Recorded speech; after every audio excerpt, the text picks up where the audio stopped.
বিভিন্ন নিয়ম নীতির মধ্যে দিয়ে জীবনযাপন করতে হয় তাদের। জীবনের এই চরম বাস্তবতাকে কেন্দ্র করে তুলে ধরার চেষ্টা করব আজ কবি শুভ দাশগুপ্তের লেখা আমি সেই মেয়ে কবিতার মাধ্যমে। আমি সেই মেয়ে, বাসে, ট্রেনে, ট্রামে, রাস্তায় আপনি যাকে রোজ দেখেন, যার শাড়ি, কপালের টিপ, কানের দুল, পায়ের গোড়ালি আপনি রোজ দেখেন, আর আরো অনেক কিছু দেখতে পাবার স্বপ্ন দেখেন। স্বপ্নে যাকে ইচ্ছে মতন দেখেন, আমি সেই মেয়ে। বিহারের প্রত্যন্ত গ্রামে দিনের আলোয় যার ছায়া মারানো আপনার ধর্মে নিষিদ্ধ, আর রাতের গভীরে যাকে বস্তি থেকে তুলে আনতে পাইক বরকন্দাজ পাঠান আপনি, আর সুসজ্জিত বিছানায় যার জন্য অপেক্ষায় অধীর হয় আপনার রাজকীয় লাম্পট্য, আমি সেই মেয়ে। আমি সেই মেয়ে।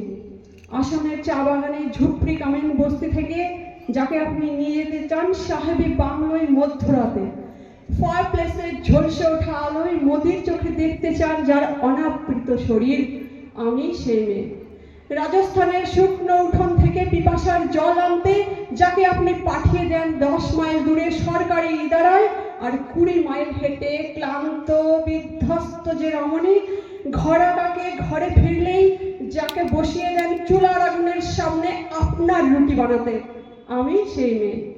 আমি সেই মেয়ে যাকে নিয়ে আপনি মগ্ন হতে চান গঙ্গার ধারে, কিংবা ভিক্টোরিয়ার সবুজে, কিংবা সিনেমার হলের নীল অন্ধকারে, যার চোখে আপনি এড়িয়ে দিতে চান ঝুটা স্বপ্নের কাজল, আর ফুরিয়ে যাওয়া সিগারেটের প্যাকেটের মতো যাকে পথের পাশে ছুঁড়ে ফেলে আপনার ফুল সাজানো গাড়ি শুভ বিবাহ সুসম্পন্ন করতে ছুটে চলে যায় শহরের পথে। কোণে দেখা আলোর গোধূলিতে একা দাঁড়িয়ে থাকা আমি সেই মেয়ে।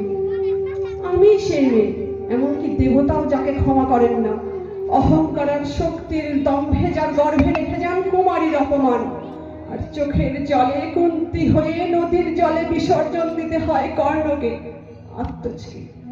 আমি সেই মেয়ে। সংসারের অসময়ে আমি ভরসা, আমার ছাত্র পড়ানো টাকায় মায়ের ওষুধ কেনা হয়, আমার বাড়তি রোজগারে মায়ের বই কেনা হয়, আমার সমস্ত শরীর প্রবল বৃষ্টিতে ভিজতে থাকে, কালো আকাশ মাথায় নিয়ে আমি ছাতা হয়ে থাকি, ছাতার নিচে সুখে বাঁচে সংসার। আপনি আপনি আপনি আপনারা আপনারা আমার জন্য অনেক করেছেন। সাহিত্যে, কাব্যে, শাস্ত্রে, লোকাচারে আমাকে মা বলে পুজো করেছেন, প্রকৃতি বলে আদিক্ষেতাও করেছেন, আবার শহরগঞ্জের কানাগলিতে ঠোঁটে রং মাখিয়ে কুপি হাতে দাঁড় করিয়েও দিয়েছেন। হ্যাঁ, আমি সেই মেয়ে। একদিন হয়তো একদিন হয়তো অন্য কোনো একদিন আমার সমস্ত মিথ্যে পোশাক ছুঁড়ে ফেলে দিয়ে আমি হয়ে উঠবো সেই অসামান্য। খোলা চুল মেঘের মতো ঢাকবে আমার খোলা পিঠ, দু চোখে ঝরবে ভীষণ আগুন, কপাল ঠিকরে বেরোবে ভয়ঙ্কর তেজরশ্মি, হাতে ঝলসে উঠবে সেই খড়গ, দুপায়ের রুপুরে বেজে উঠবে রণধুন্দভি, নৃশংস অট্ট হাসিতে ভরে উঠবে আকাশ। দেবতারাও আতঙ্কে স্তব্ধ হয়ে বলতে থাকবেন মহামেঘ প্রভাং ঘোরাং মুক্তকে সিং চতুর্ভুজাং কালিকাং দক্ষিণাং মুন্ডমালা বিভূষিতাং।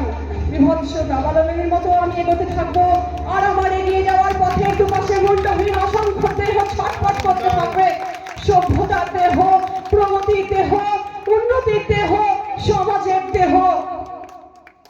হয়তো আমি সেই নেই, হয়তো